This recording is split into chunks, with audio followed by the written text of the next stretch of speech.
Ya, Assalamualaikum warahmatullahi wabarakatuh. Alhamdulillah pada minggu ini saya dapat eh, menjelaskan kembali terkait dengan materi terakhir perkuliahan semester ini untuk material teknik, yakni material komposit. Jadi saya harap semua dalam keadaan sehat dan sehat walafiat sehingga dapat mengikuti perkuliahan pada minggu ini. Dan saya juga mohon maaf karena agak telat dalam menyampaikan materi minggu terakhir ini. Jadi, mengapa kita perlu belajar komposit? Ya, yang pertama, masing-masing material konvensional yaitu logam, keramik, dan polimer itu punya karakternya masing-masing yang berdiri sendiri-sendiri. Jadi, logam dia punya sifat tahan terhadap temperatur tinggi, keramik juga demikian, tapi polimer dia tidak tahan terhadap temperatur tinggi. Logam dan keramik stiffness-nya tinggi, kekakuannya tinggi, tapi polimer kekakuannya rendah. Nah, karena itu jika material konvensional tersebut digabung, jadi masing-masing dari polimer, logam, keramik ini itu digabung, maka akan didapatkan material yang punya sifat yang luar biasa. Karena sifat yang berdiri sendiri-sendiri itu dapat kita gabungkan menjadi satu sifat yang satu produk yang baru yang punya keunggulan dari sifat-sifat konvensional tersebut.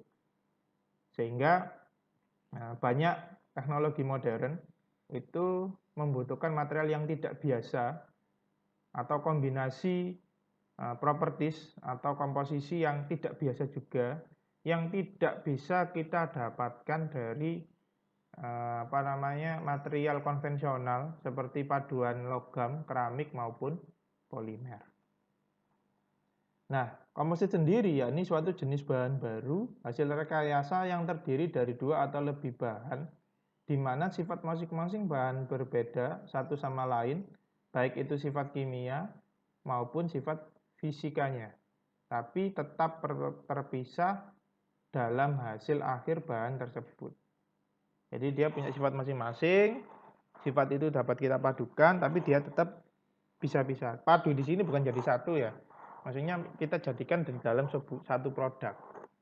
Nah, setiap bahan multifase itu akan menunjukkan proporsi signifikan dari sifat-sifat kedua fase penyusunnya.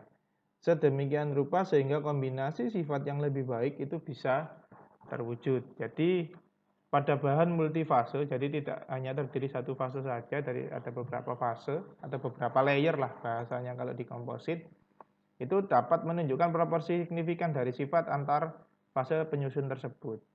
Nah, sehingga kombinasi dari sifat yang lebih baik daripada fase penyusunnya itu dapat dicapai. Nah, tujuan dari pembuatan material komposit ini yang pertama adalah memperbaiki sifat mekanik atau sifat fisik spesifik tertentu dari material tersebut, kemudian mempermudah desain yang sulit pada manufaktur, lalu keleluasaan dalam bentuk atau desain yang dapat menghemat biaya tentunya, dan menjadikan bahan itu lebih ringan. Nah, komposit sendiri itu tersusun dari metrik dan disperse atau serat, di mana matriks itu adalah bagian dari komposit yang mengelilingi serat dan berfungsi untuk merekatkan fiber dan menjaganya agar tidak berubah posisi. Jadi metrik itu ibarat adalah bodinya, sedangkan disperse atau serat yakni penyusun komposit yang berada di dalam matriks. Nah, disperse atau serat ini juga kita sebut dengan fiber atau reinforcement, itu berfungsi sebagai material rangka yang menyusun komposit. Jadi bisa dikatakan bahwa matriks adalah bodi, sedangkan reinforcement adalah rangkanya. Kalau di dalam ilmu sipil, bisa kita lihat reinforcement atau serat atau fiber ini bisa kita ibaratkan yakni baja tulangannya, dan matriks adalah semennya. Sehingga sifat dari komposisi ini bergantung pada sifat fase penyusunnya, jumlahnya, serta geometri dari seratnya. Ukuran dari seratnya itu juga mempengaruhi. Contohnya misalkan, ya paling gampang kita lihat gedung lah.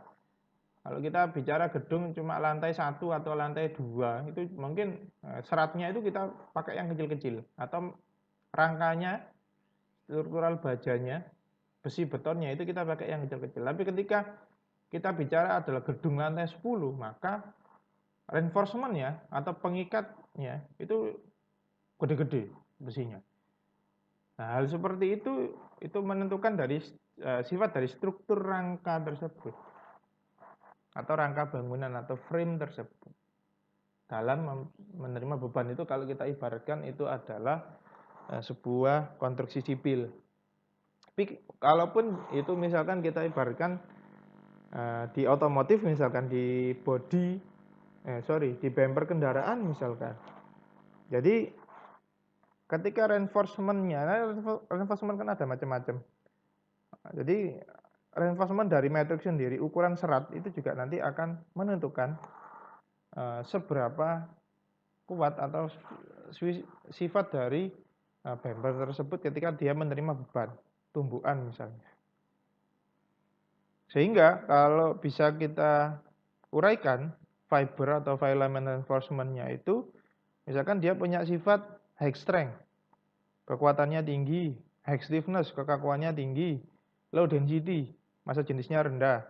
Sedangkan matrix itu punya tegangan geser yang bagus, kemudian density-nya juga rendah. Nah, ketika dua sifat ini digabungkan, maka dia jadi material komposit yang punya kekuatan tinggi, stiffness kekakuannya itu tinggi, kemudian tegangan gesernya itu bagus, tapi juga dia low density, jenisnya tetap rendah.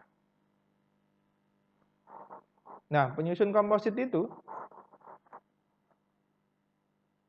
kan terdiri dari matrix dan reinforcement. Nah, sehingga fungsi matrix sendiri yakni mentransfer tegangan ke serat. Jadi dia hanya mentransfer saja, dia hanya melewatkan saja tegangan ke serat. Kemudian membentuk ikatan koheren antara permukaan metrik.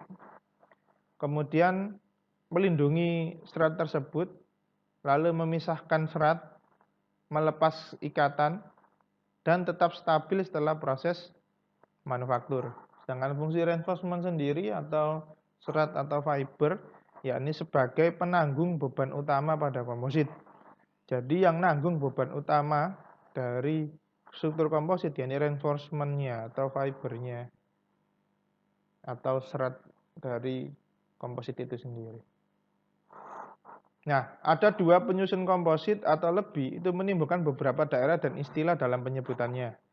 Yang pertama adalah tentu saja metrik, yakni penyusun dengan fraksi volume terbesar. Jadi volume paling banyak itu jelas adalah matriks. Yang kedua adalah penguat. Ya, penguat ini yang nantinya akan berfungsi sebagai penahan beban utama. Kemudian adalah interfase, yakni pelekat antar dua penyusun. Jadi antara penyusun yang pertama yakni metrik dengan fiber. Kemudian interface, ya ini permukaan fase yang berbatasan dengan fase yang lain. Jadi permukaan fase. Jadi layer ini batasannya, nah itu yang disebut dengan interface. Nah, secara struktur mikro, material komposit itu tidak merubah material pembentuknya. Secara struktur mikro, jadi material pembentuknya itu tetap kalau secara struktur mikro. Tapi secara keseluruhan, material komposit itu berbeda dengan material pembentuknya karena terjadi ikatan antar permukaan antara metrik dengan fillernya, antara metrik dengan seratnya. Jadi dia tidak merubah struktur mikro, tapi secara keseluruhan dia itu berbeda. Look-nya itu berbeda, secara visual itu berbeda. Secara distribusi beban itu juga nantinya akan berbeda. Sehingga syarat terbentuknya komposit itu yakni adanya ikatan permukaan antara metrik dengan filler. Itu jadi kalau tidak ada ikatan antara metrik dengan filler atau fiber atau reinforcement-nya, maka dia tidak bisa disebut dengan komposit. Sehingga ikatan antara permukaan ini itu terjadi karena adanya gaya adhesi dan kohesi. Sehingga dalam material komposit, gaya adhesi dan kohesi itu dapat terjadi melalui tiga cara. Yang pertama yakni interlocking antar permukaan. Jadi antar permukaan itu saling mengikat karena ikatan tersebut terjadi karena kekasaran bentuk permukaan partikel itu berbeda, sehingga dia saling mengikat, disebut dengan interlocking. Kemudian ada gaya elektrostatis, jadi ikatan yang terjadi karena adanya gaya tarik menarik antara atom yang bermuatan ion. Jadi atom ion negatif dan positif itu saling tarik menarik jika dia dialiri arus elektrostatis. Kemudian ada van der Waals, dan ikatan yang terjadi karena adanya pengutupan antar partikel. Jadi antar partikel terjadi pengutupan antar partikel sehingga partikel satu dan partikel yang lain itu melekat. Nah, kualitas ikatan antar metrik dan filler itu dipengaruhi oleh beberapa variabel. Jadi ada variabel-variabel yang mempengaruhi ikatan antara metrik dengan reinforcement atau penguat atau filler atau fiber. Nah, variabel tersebut yang pertama yakni ukuran partikel jelas. Jadi jika ukuran partikelnya itu lebih besar maka akan sulit untuk terjadi ikatan. Yang selanjutnya adalah rapat jenis bahan yang digunakan. Jelas.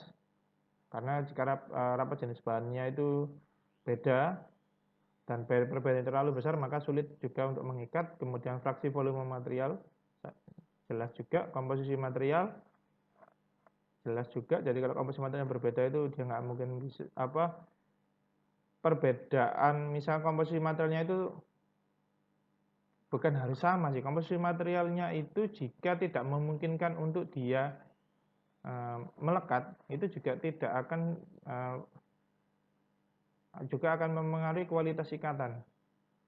Kalau dia sulit untuk melekat. Kemudian bentuk dari partikelnya itu sendiri, kemudian kecepatan dan waktu pencampuran dari partikel itu juga mempengaruhi kualitas ikatan. Kemudian penekanan itu juga mempengaruhi dan sekaligus pemanasan itu juga sama. Jadi kan cara untuk melekatkan antara matriks dengan fiber itu kan banyak cara. Salah satu caranya adalah dikasih beban, jadi ditekan. Kemudian ada yang caranya pemanasan, contohnya misalkan pada proses pengerjaan powder metalurgi, yakni reinforcement antara logam dengan logam. Jadi misalkan matriknya itu logam, seratnya itu juga sama-sama logam. Nah, supaya dia bisa melekat, dia dilakukan sintering atau pemanasan. Sehingga pada saat pemanasan tersebut terjadi yang namanya pengkutupan, sehingga terjadi proses mengikat antara satu partikel dengan partikel yang lain. Nah, sifat maupun karakteristik dari komposit itu ditentukan oleh material yang jadi penyusun komposit itu sendiri apa. Karena karakteristik material penyusun itu menurut rule of mixture itu juga, jadi ada rule of mixture, jadi ada aturan dalam pencampuran, sehingga proses pencampuran itu akan berbanding secara proporsional. Selanjutnya yakni bentuk dan penyusun struktural dari penyusunnya, karena bentuk dan cara penyusun komposit itu akan mempengaruhi karakteristik dari komposit itu sendiri. Kemudian yang terakhir yakni interaksi antar penyusun. Yakni bila terjadi interaksi antar penyusun akan meningkatkan sifat dari komposit. Jadi interaksinya misalkan bagus, maka proses ikatan partikelnya itu juga akan lebih bagus.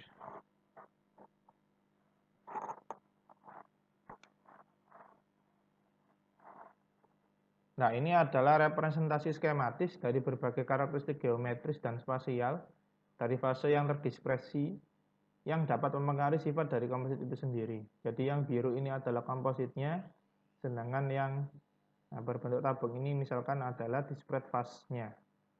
Jadi yang contohnya misalkan yang A itu berdasarkan konsentrasi serat. Jadi semakin serat itu terkonsentrasi pada satu bagian, maka dia juga akan mempengaruhi sifat dari material itu sendiri. Kemudian yang kedua yakni ukuran dari serat itu sendiri. Jadi bisa dilihat ini ukuran seratnya kecil dan ini besar. Nah, tentu saja hal ini juga akan mempengaruhi dari sifat komposit itu. Karena belum tentu yang besar, walaupun dia agak jarang, itu punya kekuatan yang lebih rendah daripada yang kecil-kecil tapi kerap. Enggak juga, jadi tergantung dari requirement biasanya. Biasanya kalau mixture, kalau itu untuk umum ya, biasanya sudah ada panduannya sih. Tapi kecuali kalian mau membuat sesuatu yang baru, ya itu baru kalian bisa merubah rule of mixture-nya. Kemudian selanjutnya yakni misalkan bentuk serat. Jadi contohnya di sini misalkan bentuk seratnya bulat-bulat dengan yang kotak-kotak. Jadi bentuk serat itu sendiri juga bisa membedakan dari sifat material itu. Kemudian yang selanjutnya ada distribusi serat. Bisa dilihat ini misalkan distribusi seratnya itu sejajar dengan yang ini, ada yang di bawah dan di atas, itu juga mempengaruhi dari sifat komposit itu sendiri. Yang terakhir jadi orientasi serat, misalkan yang horizontal dan vertikal itu juga akan mempengaruhi dari kekuatan serat itu atau komposit itu sendiri. Nah, perbedaan antara komposit dan alloy tadi saya agak nyinggung antara alloy dan komposit.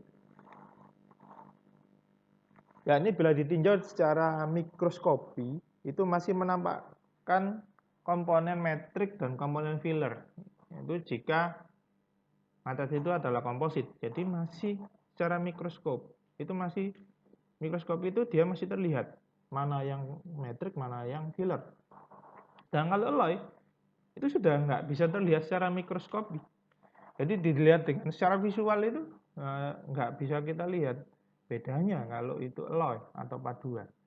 Karena telah terjadi perpaduan yang homogen antara metrik dan fillernya. Tapi kalau komposit masih bisa terlihat.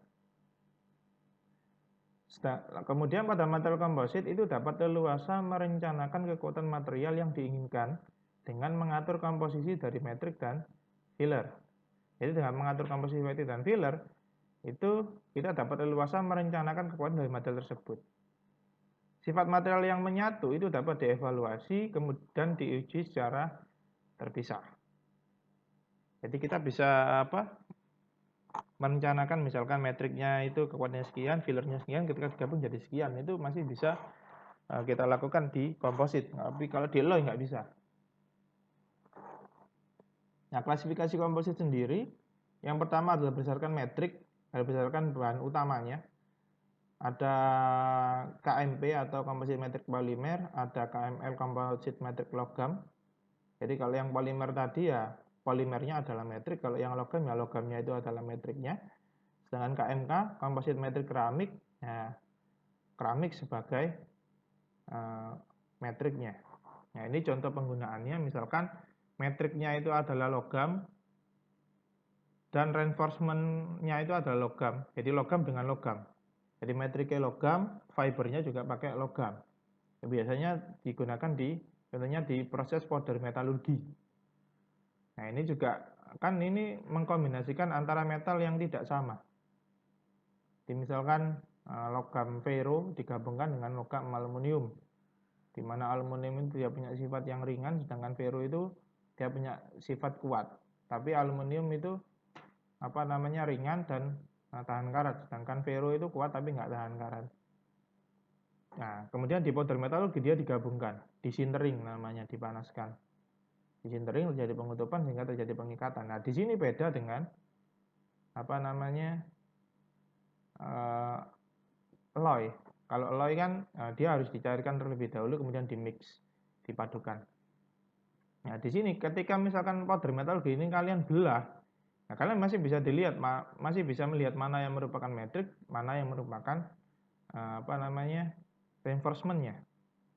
Beda dengan paduan, ketika kalian belah materi tersebut ya tetap kelihatan, tetap tidak kelihatan mana yang merupakan metrik, mana yang merupakan filler. Kemudian misalkan metrik dengan keramik, nah contohnya di material Shermans, yakni keramik metal komposit. Jadi metriknya itu metal, sedangkan reinforcement pasnya itu adalah keramik. Contoh selanjutnya yakni metal dengan polimer. Nah, bisa kita lihat di brake pads atau kampas rem. Itu gabungan antara matriksnya metal, tapi dia tetap fiberingnya adalah polimer. Kemudian ada keramik dengan metal, sama di bahan Shermans, keramik metal komposit, atau bisa juga di bahan TIC, titanium dengan keramik, atau TICN, titanium keramik, di mana ini menghasilkan Sherman yang terkarbida. Jadi Shermans, jadi keramik metal yang dia punya ketahanan aus yang tinggi. Jadi kekerasannya itu tinggi. Biasa digunakan untuk tools atau peralatan. Kemudian ada keramik dengan keramik. Biasanya di silicon keramik reinforced. Ini bisa juga digunakan untuk tool dari bahan untuk tools atau peralatan. Kemudian ada keramik dengan material. Nah, ini yang sering kalian temui di jalan atau di sekitar kalian, ini fiberglass. Nah, jadi fiberglass itu matriknya adalah keramik dan fibernya adalah polimer. Itu yang disebut dengan fiberglass. Kemudian ada polimer dengan polimer. Nah, biasa kita lihat di fiber Kevlar. Nah, ini matriksnya adalah epoksi. Jenis polimernya adalah epoksi untuk Kevlar fiber. Kemudian ada elemental lain seperti karbon, baron. Itu kalau digabungkan dengan metal, biasa kita temui di peralatan kendaraan maupun juga pesawat ruang angkasa. Sedangkan misalkan elemental karbon dengan polimer bisa kita ketemui di ban atau tire maupun di boron. Itu di carbon reinforcement plastic. Jadi matriknya adalah karbon dan fibernya adalah polimer. Nah, kita bahas satu-satu. Untuk komposit yang pembagian komposit berdasarkan metrik. Yang pertama yakni komposit metrik polimer atau PMC, polymer matrix composite.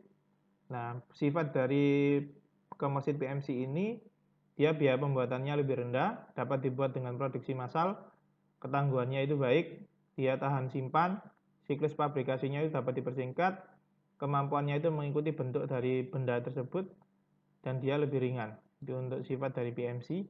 Nah, keuntungannya adalah dia punya sifat yang ringan, spesifik stiffness-nya tinggi, jadi kekakuan spesifiknya itu tinggi, kemudian spesifik strength-nya itu tinggi, jadi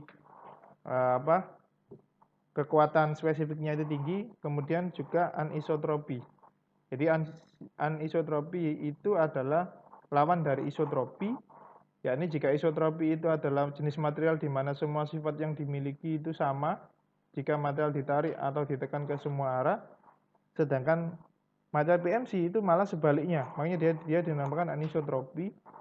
Jadi jika material PMC ini itu ditarik maupun ditekan ke semua arah, itu sifatnya itu beda-beda. Jadi dia punya sifat yang misalkan sifat di arah-arah tersebut itu berbeda-beda. Itu yang disebut dengan anisotropi material. Nah, jenis polimer yang banyak digunakan di PMC yakni jenis termoplastik dan termoset. Aplikasi PMC yang pertama misalkan contohnya matriknya itu berbasis polyester dengan fibernya itu adalah glass. Nah, ini PMC antara matriknya polimer dengan reinforcement-nya adalah keramik. Contohnya misalkan di alat rumah tangga, panel pintu kendaraan, lemari perkantoran, peralatan elektronik. Kemudian jika matriknya itu berbasis termoplastik, kemudian reinforcement-nya itu adalah glass atau keramik. Biasanya terdapat di kotak air radiator. Jadi dengan proses seperti ini, dia ketahanan terhadap suhu tingginya itu baik, ketahanan terhadap karatnya itu juga baik. Tapi dia mudah dibentuk karena dia reinforcement-nya adalah polimer. Kemudian metrik yang berbasiskan termoset dengan serat karbon, misalkan di rotor helikopter, komponen ruang angkasa, rantai pesawat terbang. Nah, itu juga pakai termoset. Jadi dia itu kan kaku kalau termoset itu digabung dengan serat karbon sehingga dia kaku jadi lebih kuat.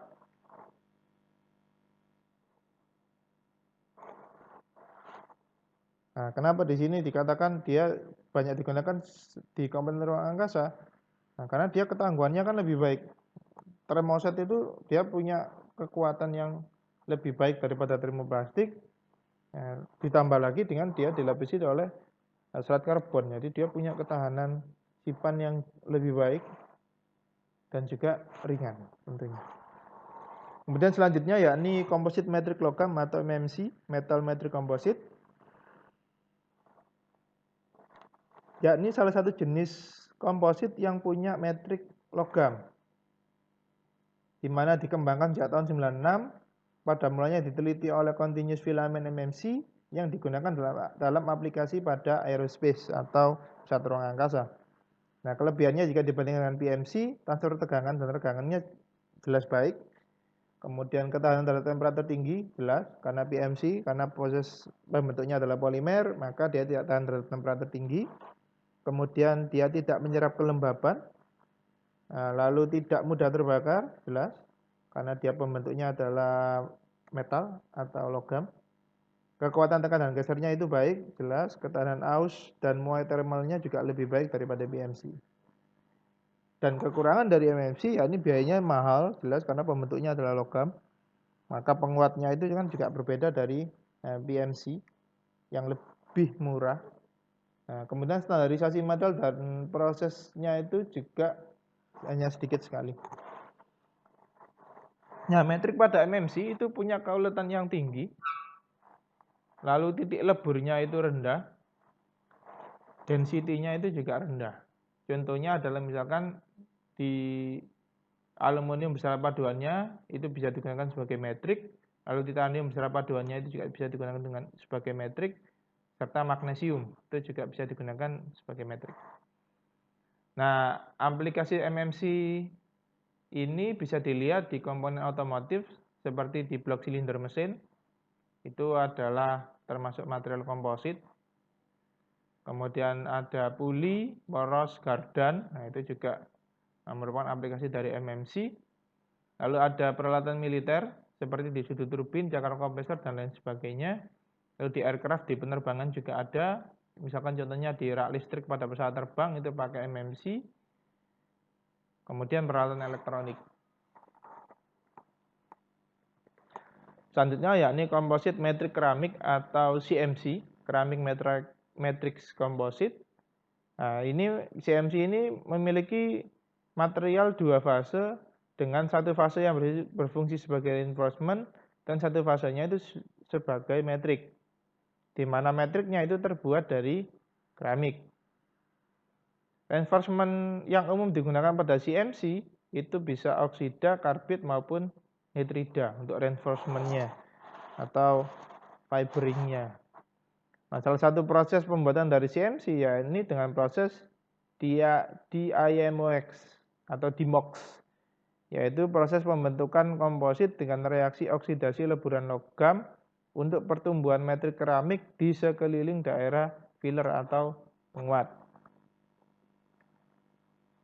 Metrik yang sering digunakan pada CMC misalkan gelas anorganik, kemudian keramik glass, alumina, silikon nitrida. Ini metrik-metrik yang biasa digunakan sebagai bahan dari pembuatan CMC. Keuntungannya dimensinya stabil, bahkan lebih stabil daripada logam. Kemudian dia sangat tangguh, bahkan hampir sama dengan ketangguhan dari cast iron atau besi cor. Dia punya karakteristik permukaan yang tahan aus. Unsur kimianya stabil pada temperatur tinggi, jadi dia nggak berubah pada temperatur tinggi unsur kimianya. Kemudian tahan pada temperatur tinggi atau creep, kekuatan dan ketangguhannya tinggi, serta ketahanan korosinya tinggi, jelas karena keramik kan dia tahan terhadap korosi. Nah, kerugian dari CMC ini yakni yang pertama sulit untuk diproduksi dalam jumlah besar, jadi dia nggak bisa mass production. Kemudian relatif mahal dan non cost efektif. Jadi dia sama sekali tidak efektif untuk pembiayaan. Nah, kemudian hanya untuk aplikasi tertentu, jadi tidak bisa semua barang pakai CMC. Nah, aplikasi CMC yakni misalkan di chemical processing, jadi di pemrosesan kimia, misalkan untuk pembuatan filter, membran, seal, liners, pipa, hanger atau gantungan, di processing kimia, karena kan nggak boleh ada korosif ya, makanya dia banyak dan dia terhadap asam, makanya dia pakai di processing kayak kimia. Kemudian di power generation, jadi untuk generator daya, misalkan di kombustor, fans, nozzle dari mesin itu, komputer dari mesin power generation tersebut. Decuptero, heat exchange tub, jadi pipa pertukaran panas. Kemudian liner, bisa juga dipakai di watt inertion, misalkan di part dari furnace atau tungku pembakaran. Kemudian burner itu yang tempat untuk menghasilkan api itu disebut dengan burner. Kemudian heat pipes, jadi pipa-pipa yang berhubungan dengan panas. Filter, tentu ya filter ya saringan lah. Kemudian sensor-sensor panas itu juga bisa memakai CMC. Kemudian kombinasi dalam rekayasa whisker, silikon, komposit keramik atau alumina yang biasa digunakan untuk perkakas potong. Kemudian serat grafit atau glass boron silikat biasa digunakan untuk alas cermin laser. Kemudian ada grafit untuk bantalan, perapatan, dan lem. Lalu yang terakhir contohnya bisa untuk misalkan di lithium aluminosilikat atau LAS, biasanya untuk calon material mesin panas. Jadi kalau disimpulkan, kebanyakan proses atau barang yang digunakan untuk aplikasi CMC ini kebanyakan adalah barang-barang yang berhubungan dengan heat atau panas yang lebih panas yang tinggi ya, di superheat. Jadi di kisaran 800 derajat Celcius ke atas lah. Dan juga dia tahan asam. Makanya dia banyak digunakan untuk chemical processing. Kalau logam kan nggak tahan asam ya. Nah, ini adalah klasifikasi komposit berdasarkan penguatnya. Jadi kalau tadi kan berdasarkan matriks. Nah, yang ini berdasarkan penguatnya. Jadi ada particle reinforce, ada fiber reinforce, dan ada structural reinforce. Di mana nanti di fiber reinforce dibagi jadi dua, ada yang continuous alignment, jadi dia membentuk garis lurus, ada yang discontinuous atau garis-garisnya pendek. Di mana ada yang aligned jadi searah, ada yang random. Jadi orientasi ini sembarang, campur. Kayak ngalor, ngelon, ngidul, ngetan dan sebagainya. Sedangkan untuk struktural sendiri nanti dibagi menjadi laminates. Jadi dia terbuku-buku, berlapis-lapis maupun di model sandwich panel. Untuk particle reinforced composite yang pertama, untuk klasifikasi komposit berdasarkan penguatnya. Jadi particle reinforced composite itu terdiri dari large particle atau partikel yang lebar dan dispersion strength composite atau komposit yang terdispersi. Nah, perbedaan utama di antara keduanya itu ada pada mekanisme dari penguatan dari particle reinforced-nya. Nah, large di sini itu menunjukkan bahwa interaksi partikel matriksnya itu tidak terjadi pada tingkatan atom atau molekul. Nah, metrik akan mentransfer sebagian beban pada partikel yang akan mengganggu dari beban itu sendiri. Improvement atau penyesuaian dari sifat mekanik itu bergantung pada strong bonding pada metrik particle interface. Jadi improvement, jadi proses penyesuaian dari sifat mekaniknya itu tergantung dari kekuatan bonding atau pengikatnya pada metrik particle interface. Jadi kekuatan pengikat pada metrik interface-nya, permukaannya. Contohnya metrik lingkungan komposit ini misalkan di beton yang tersusun atas semen sebagai metrik dan sirtu sebagai particulate.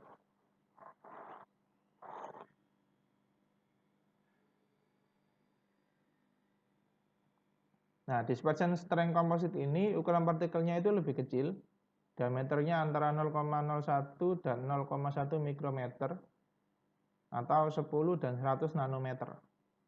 Nah, penguatannya itu terjadi pada interaksi partikel metrik yang terjadi pada tingkatan atom atau molekul. Nah, metrik kemudian akan menanggung sebagian besar beban, lalu partikel akan menghalangi pergerakan dari dislokasi.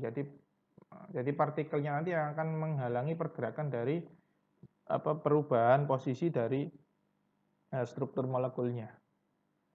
Nah, sehingga dia tidak terjadi dislokasi material. Sehingga deformasi plastis tidak terjadi yang menyebabkan yield dan tensile strength serta kekerasannya akan meningkat. Karena tidak terjadi deformasi plastis, jadi tidak terjadi perubahan secara plastis atau perubahan secara plastis kan kalau kita gambarkan kan.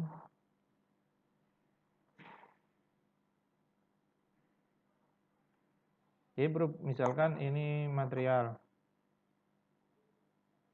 kemudian dia kena beban, nah, maka terjadi dislokasi.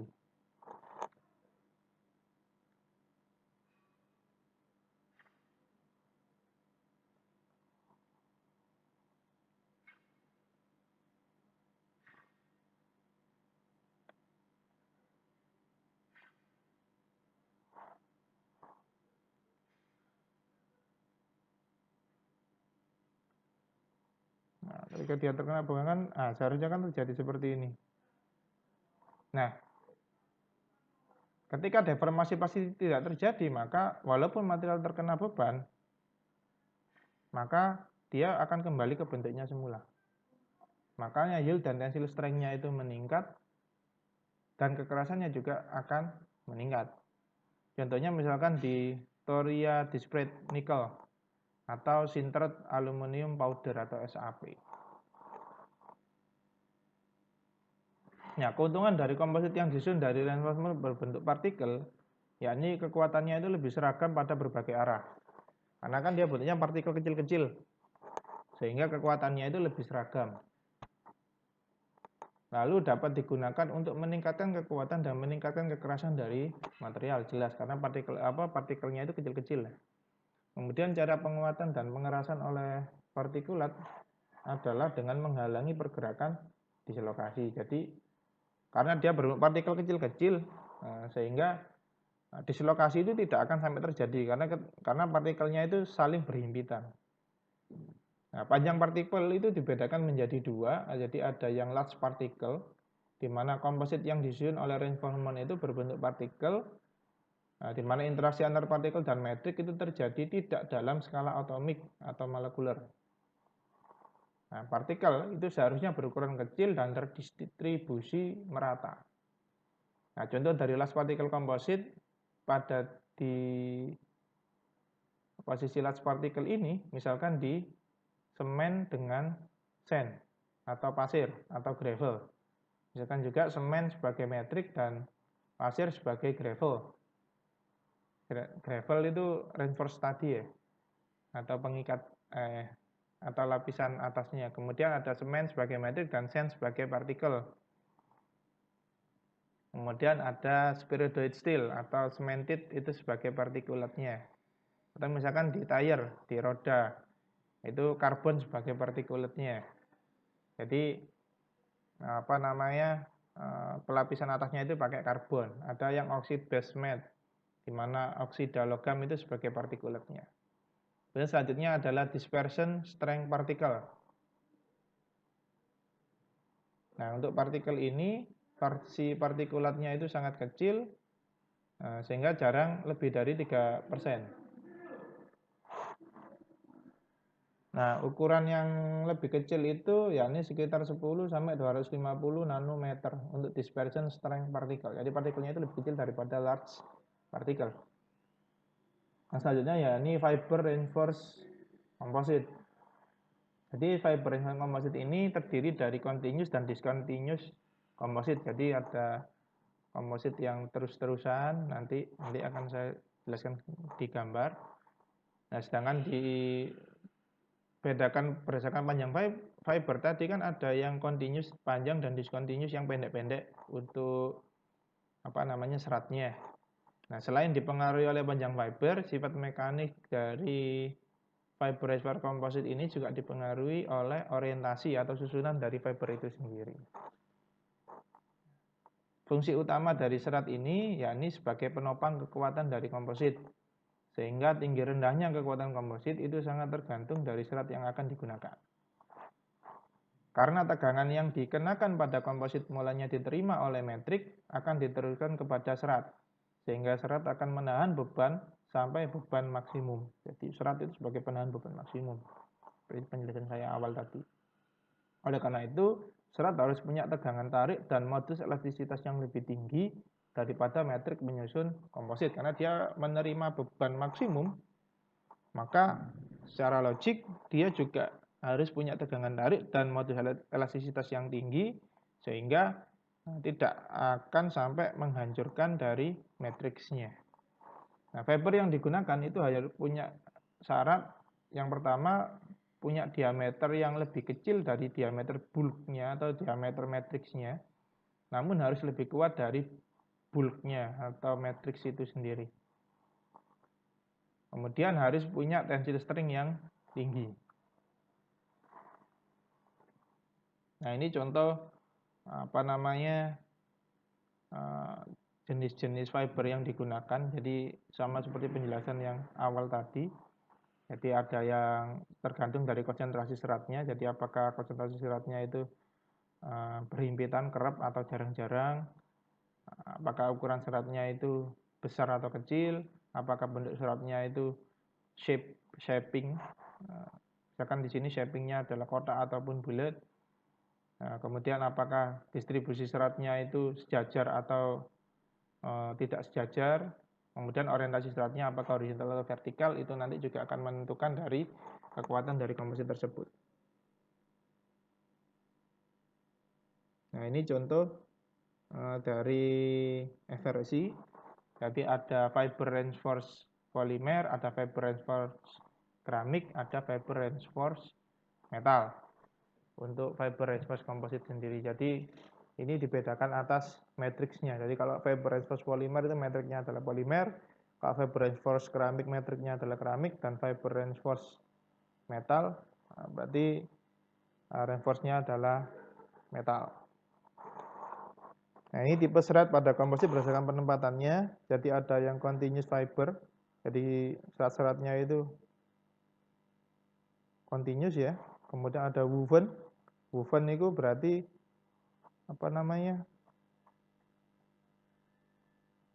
seperti tersulam. Itu woven fiber composite. Nah, nanti akan saya jelaskan apa itu woven fiber composite. Jadi seperti teranyam. Nah, lebih enaknya ngomongnya teranyam. Itu woven fiber composite. Ada yang model discontinuous fiber composite. Jadi kalau yang ini kan lurus-lurus ya, ini kecil-kecil tapi patah-patah. Kemudian ada hybrid fiber composite. Kalau hybrid fiber composite ini gabungan. Misalkan contoh di sini adalah gabungan antara continuous fiber composite dengan discontinuous fiber composite. Jadi digabung menjadi hybrid fiber composite. Nah, ini misalkan contoh skematik yang menggambarkan FBC. Misalkan yang ini, yang A ini continue dan selaras. Dan ini kan jadi continue. Direction-nya kan ke sana arahnya. Sedangkan transfer direction-nya ke sini. Nah, yang selanjutnya yakni misalkan discontinue dan selaras. Jadi discontinue ini kecil-kecil tapi masih selaras. Jadi direction-nya masih sama. Nah, yang terakhir yakni dia sudah discontinue, dia kecil-kecil tapi orientasinya random. Jadi ada yang ke atas, ada yang ke samping, ada yang ke bawah, ada yang ke kiri, ada yang ke kanan dan seterusnya. Ini untuk skematik yang menggambarkan dari FRC. Jadi letak posisi seratnya. Jadi perlu saya jelaskan berdasarkan penempatannya kan tadi ada continuous fiber, ada woven, ada discontinuous, kemudian ada hybrid. Di mana continuous fiber composite itu dia punya susunan serat yang panjang dan lurus membentuk lamina di antara matriksnya. Jenis komposit ini paling banyak digunakan. Kekurangan tipe ini yakni lemahnya kekuatan antar lapisan. Dikarenakan kekuatan antar lapisan dipengaruhi oleh matriksnya. Karena kan dia lurus-lurus. Jadi ketika matriksnya itu lemah ya lemah berarti material tersebut. Jadi dia sangat tergantung pada matriksnya kalau continuous fiber composite. Kalau woven, komposit ini tidak mudah terpengaruh pemisahan antara lapisan karena susunan seratnya juga mengikat antara lapisan. Jadi karena susunan seratnya itu tadi istilah saya dianyam, jadi seperti anyaman, maka dia akan mengikat antar lapisan karena dia kan teranyam kan, sehingga tapi susunan serat memanjangnya yang tidak begitu lurus mengakibatkan kekuatan, dan kekuatan ini tidak sebaik tipe continuous fiber karena susunan serat memanjangnya itu kan tidak begitu lurus, sehingga mengakibatkan kekuatan dan kekakuannya itu tidak sebaik dari tipe continuous untuk yang woven. Yang selanjutnya adalah discontinuous fiber composite atau chop fiber composite. Nah, composite ini dengan tipe serat pendek dibedakan lagi menjadi aligned discontinuous fiber, off axis discontinuous fiber, dan randomly oriented discontinuous fiber. Jadi kalau aligned, jadi dia maksudnya seperti segaris dan sejajar, tapi dia pendek-pendek. Kalau off axis, nah dia itu miring-miring, tapi pendek-pendek. Nah kalau random ini ya campuran, dia pendek-pendek tapi nyampur orientasinya. Nah untuk random orientasi discontinuous fiber ini merupakan komposit dengan serat pendek yang tersebar secara acak di antara metrik. Nah tipe acak ini sering digunakan pada produksi dengan volume besar karena faktor biaya manufakturnya itu lebih murah, karena kan dia tidak memperhatikan aligned kan, tidak memperhatikan keselarasan dari fibernya, makanya dia produksinya lebih murah. Nah kekurangan dari jenis serat acak ini yakni sifat mekaniknya yang masih di bawah dari penguatan dengan serat lurus pada jenis serat yang sama. Jadi misalkan jenis seratnya itu sama dengan yang di continuous fiber composite, sifat mekaniknya itu masih di bawahnya. Yang terakhir yakni hybrid fiber composite, yakni merupakan komposit gabungan antara tipe serat lurus dengan tipe serat acak. Jadi kan kalau tadi tipe serat lurus dan tipe serat acak kan dia punya kekurangan tuh. Yang satu dia produksinya itu bisa mass production tapi strength-nya itu rendah. Tapi kalau yang di continuous, ya strength-nya itu bagus tapi bergantung pada metrik. Nah sehingga kalau itu digabungkan maka menjadi hybrid fiber composite, di mana pertimbangannya supaya dapat mengeliminir kekurangan sifat dari kedua tipe tadi antara continuous and discontinuous, serta dapat menggabungkan kelebihan antar tipe-tipe tadi. Nah, jenis fiber yang biasa digunakan untuk pembuatan komposit hybrid fiber composite yang pertama yakni fiberglass. Karena sifat fiberglass itu density-nya cukup rendah, jadi ini sekitar 2,55 gram per cc. Kemudian tensile strength-nya itu tinggi, sekitar 1,8 GPa, gigapascal ya, 1,8 gigapascal. Nah, stiffness-nya, kekakuannya itu rendah, 70 GPa, 70 gigapascal.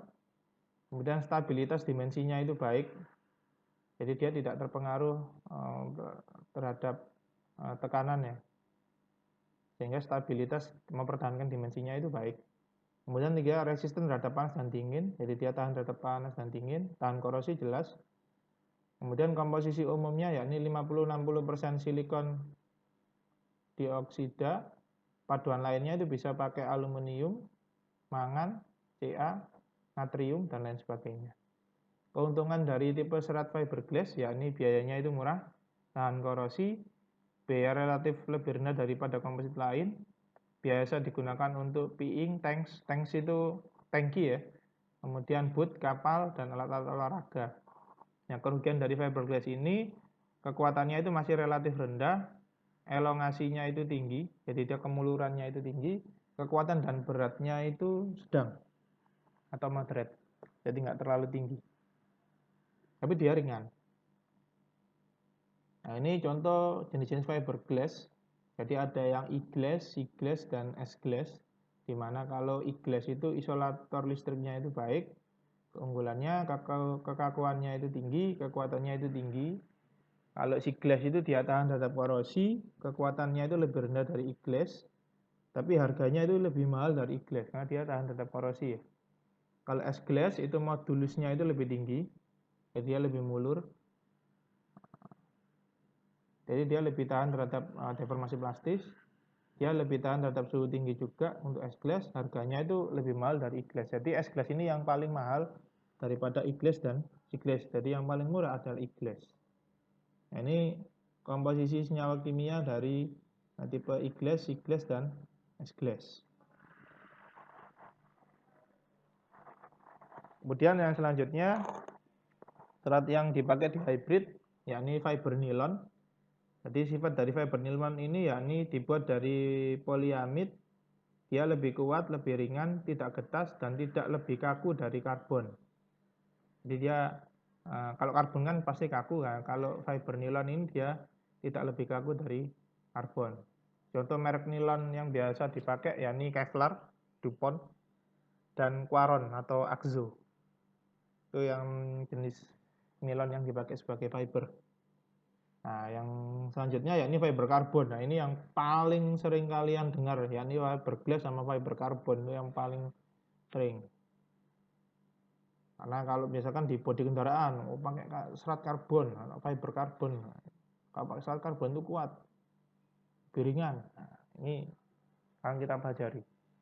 Nah, ini sifat dari fiber karbon ini, yakni density karbonnya itu ringan, 2, gram per cc.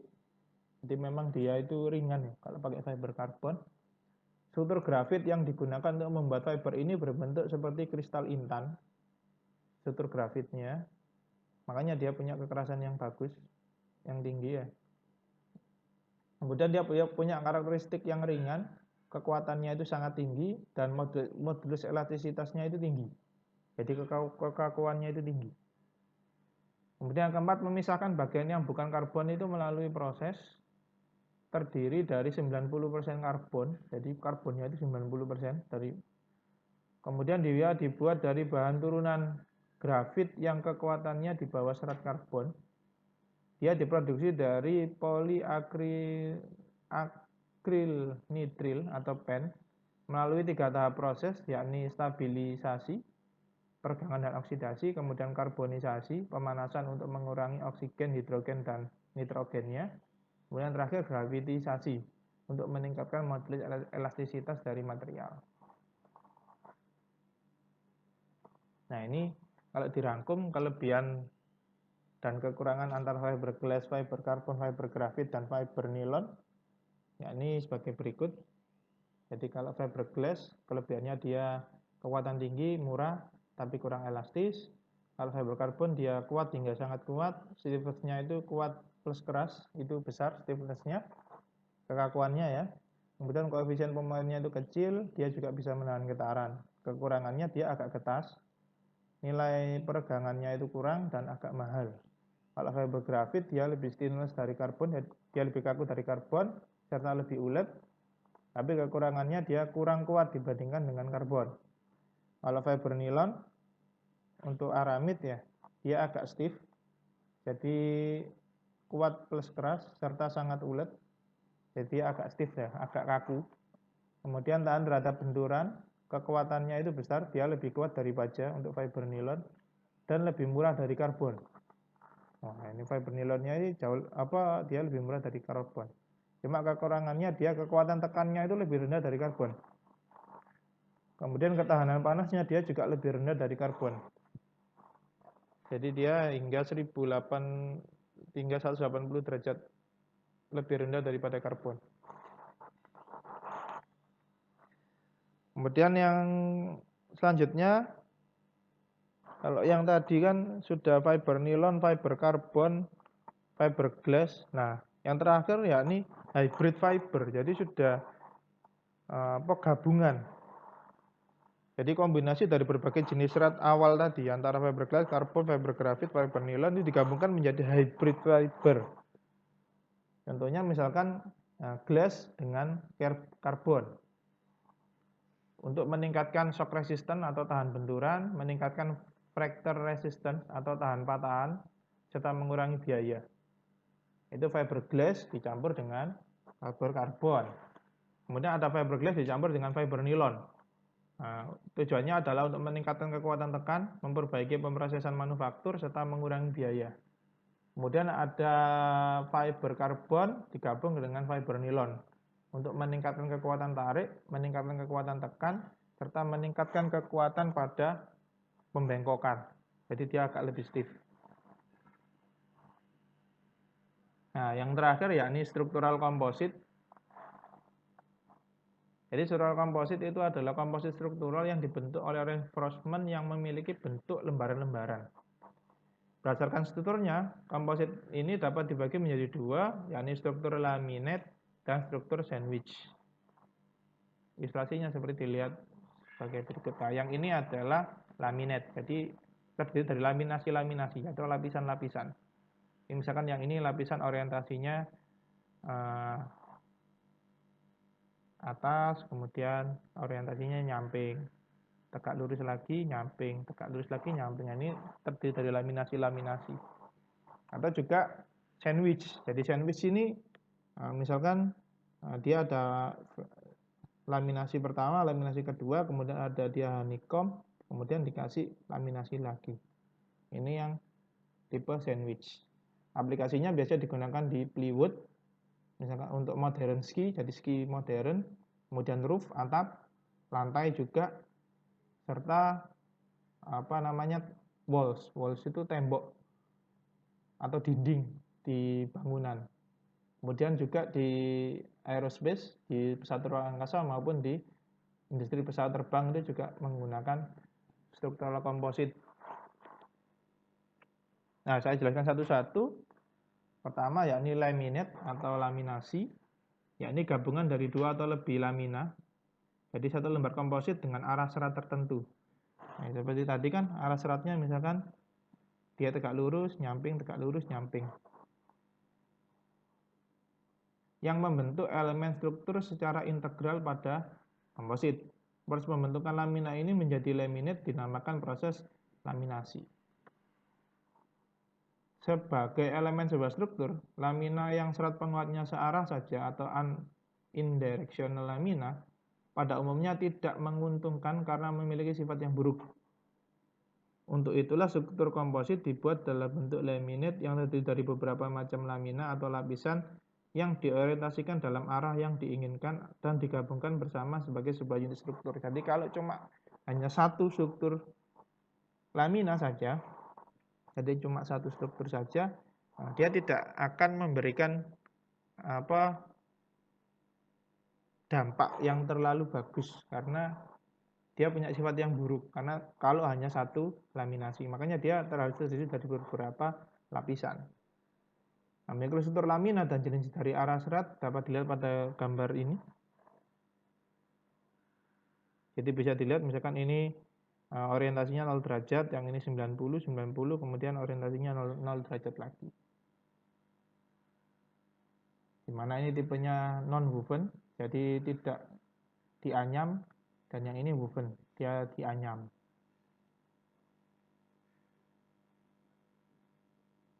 Nah, terdapat beberapa lamina. Yang pertama yakni continuous fiber laminate, yakni lamina jenis ini punya lamina penyusun dengan serat yang tidak terputus sehingga mencapai ujung-ujung lamina.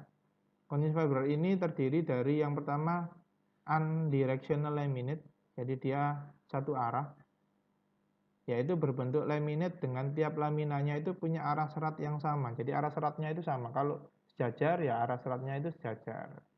Seperti contoh ini. Nah, kekuatan terbesar dari komposit lamina ini yakni searah seratnya. Kemudian adalah cross-plane quasi-isotropik. Jadi dia arahnya adalah nyilang. Jadi misalkan kalau ini metriknya dia nyilang gini.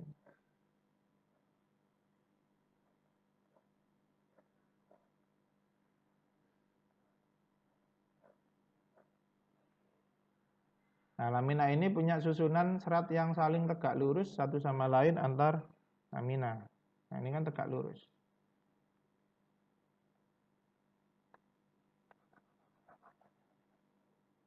Kemudian yakni random atau woven fiber composite, dia punya susunan lamina ini mempunyai susunan serat yang acak atau random.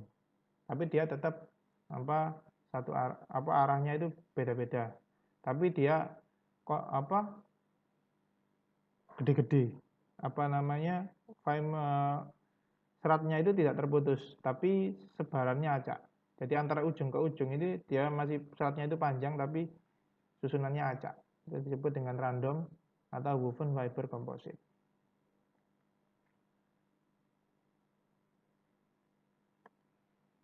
Selanjutnya yakni discontinue fiber composite. Ini berbeda dari sebelumnya, maka lamina pada masing-masing lamina ini terdiri dari potongan serat pendek yang terputus. Jadi kalau yang tadi kan seratnya itu panjang-panjang, jadi satu matriks itu dia seratnya itu panjang-panjang sampai ke tepi. Tapi kalau yang di fiber, yang discontinue fiber itu dia pendek-pendek seratnya. Jadi ada dua jenis. Yang pertama yakni short align fiber, yakni potongan serat yang tersusun dalam arah tertentu sesuai dengan keperluan setiap lamina. Jadi kalau digambarkan,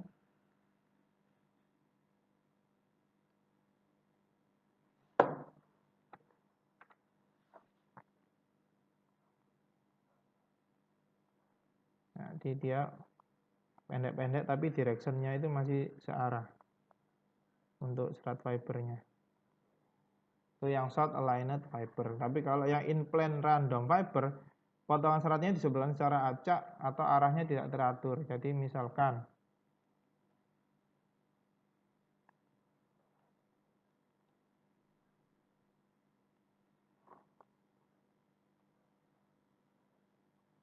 di arah seratnya itu acak, tapi dia pendek-pendek. Beda kalau yang tadi di random continuous. Kalau random continuous, ukuran seratnya acak, tapi acaknya itu satu dari ujung ke ujung ini. Kalau yang di discontinuous kan ukurannya acak tapi kecil-kecil seratnya. Tapi kalau yang di continuous fiber dia acak tapi panjang-panjang ukuran seratnya.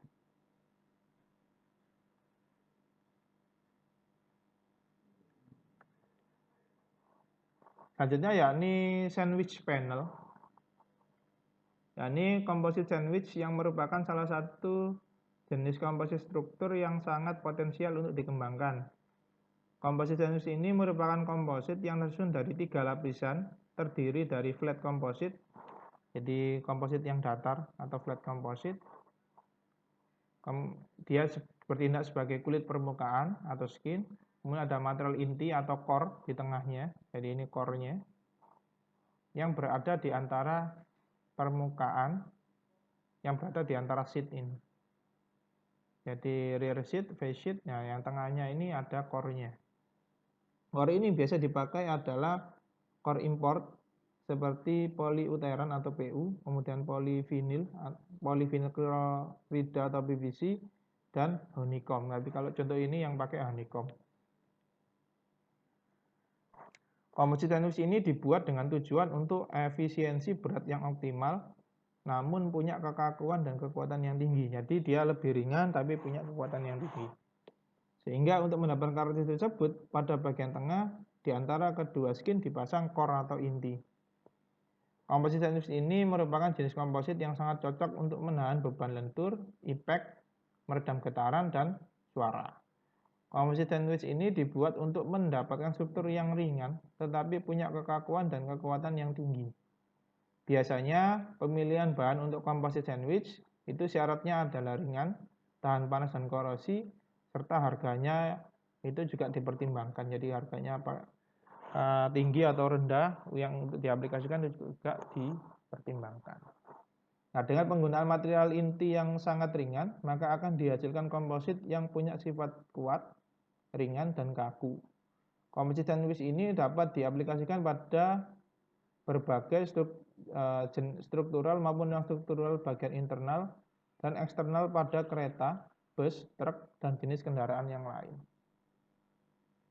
Nah, kelebihan dan kekurangan komposit sendiri yang pertama, kelebihan di sifat mekanikal dan fisikalnya. Pada umumnya, pemilihan bahan metrik dan serat memainkan peran penting dalam menentukan sifat mekanik dan sifat komposit dari material. Nah, gabungan metrik dan serat itu dapat menghasilkan komposit yang punya kekuatan dan kekakuan yang lebih tinggi dari bahan konvensional. Contohnya misalkan yang pertama, bahan komposit punya density yang jauh lebih rendah dibandingkan dengan bahan konvensional. Jadi density atau massa jenisnya itu lebih rendah daripada konvensional seperti keramik, logam, maupun plastik. Hal ini memberikan implikasi yang penting dalam konteks penggunaan karena komposit akan punya kekuatan dan kekakuan spesifik yang lebih tinggi daripada bahan konvensional tadi. Nah, implikasi kedua ialah produk komposit yang dihasilkan itu akan punya kerut yang lebih rendah daripada logam. Pengurangan berat itu adalah aspek yang penting dalam industri pembuatan, seperti pada di industri otomotif maupun di industri pesawat ruang angkasa, karena berhubungan dengan penghematan bahan bakar. Jadi semakin berat. Jadi ini kan sebenarnya sesuatu yang logik sih. Jadi ketika beban pada saat kamu berpindah dari titik A ke titik B itu jadi semakin kecil, maka daya atau yang diperlukan itu akan semakin kecil juga. Sehingga bahan bakar yang digunakan untuk memindahkan barang dari A ke titik B itu juga akan lebih efisien kalau ringan.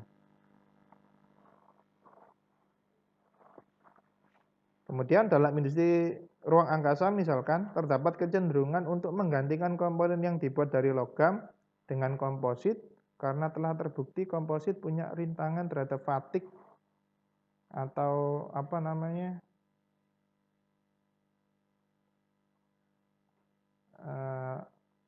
fatigue yang baik, terutama komposit yang punya serat karbon.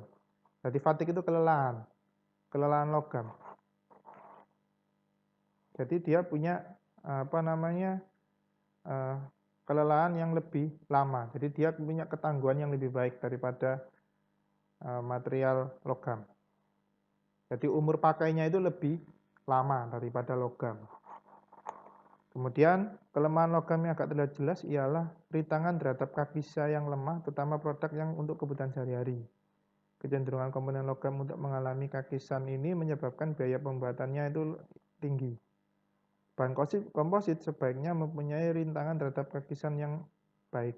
Kakisan itu ketahanan aus. Kemudian bahan komposit juga punya kelebihan dari segi versatility atau berdaya guna, yaitu produk yang punya gabungan dari sifat-sifat yang menarik yang dapat dihasilkan dengan mengubah sesuai jenis metrik dan serat yang digunakan. Contoh, yakni dengan menggabungkan lebih dari satu serat dengan metrik untuk menghasilkan komposit hybrid. Jadi dia lebih fleksibel untuk penggabungan, sehingga didapatkan jenis atau sifat yang sesuai dengan permintaan. Kemudian yang kelima, massa jenisnya itu rendah untuk komposit, lalu dia lebih kuat dan lebih ringan juga.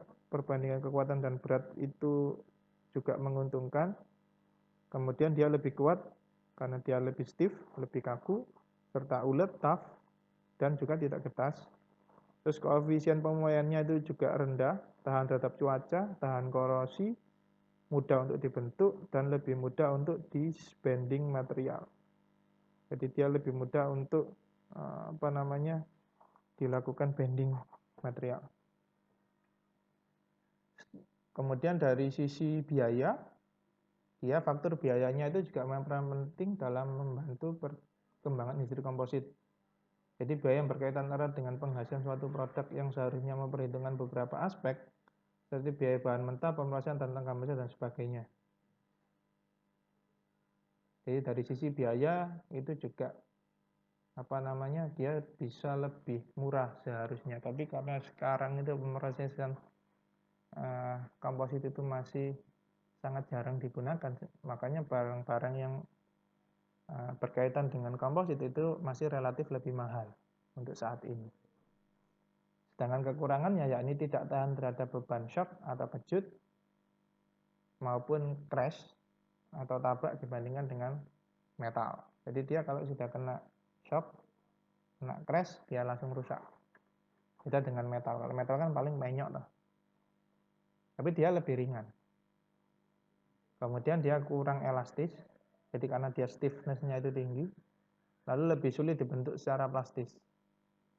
Jadi pembentukan secara plastis misalkan dibengkokkan, itu dia sulit. Jadi kalau mau dibentuk ya dibentuk dari awal. Itu kekurangannya. Nah, demikian yang bisa saya sampaikan pada perkuliahan terakhir ini. Jika masih ada beberapa yang masih belum menyetorkan tugas-tugas, saya harap segera dilengkapi. Masih saya berikan toleransi lah. Tapi tentunya nilainya akan berbeda dari yang rajin mengumpulkan tepat waktu tentunya. Nah, mungkin itu yang bisa saya sampaikan. Kurang lebihnya saya mohon maaf. Saya akhiri perkuliahan minggu ini.